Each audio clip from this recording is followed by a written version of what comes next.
For this week, I figured I would talk about the experience of doing other people's challenges with Splunk, Tableau, Google Refine, and whatnot.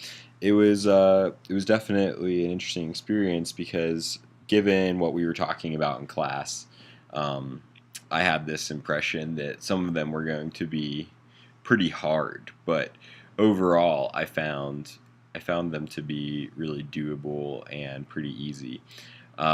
The one thing I will say is I do think that it's good to have the challenges scaffolded with quite a bit of text and explanation because in comparison to doing our regular challenges, I feel like people stuck with just mostly images they wanted you to follow and no explanation, and that made things often hard to interpret. I'm be curious to see how everybody feels about it in class.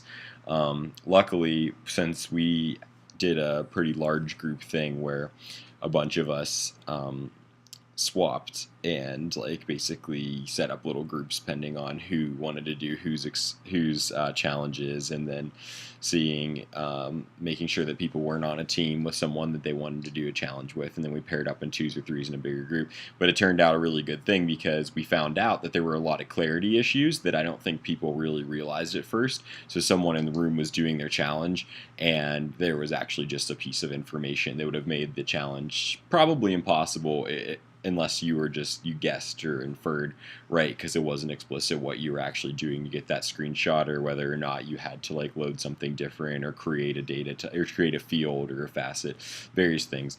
I won't get into like personalized reviews of the different challenges because I feel like that's for your grader or something, but I just thought I'd mention that it definitely was eye opening in some way to see what people thought were good baseline assumptions. And I had worried a little bit because I wrote so much text on mine, but now I think that it might have been a good thing. But I guess I'll find out on Monday when I get reviews.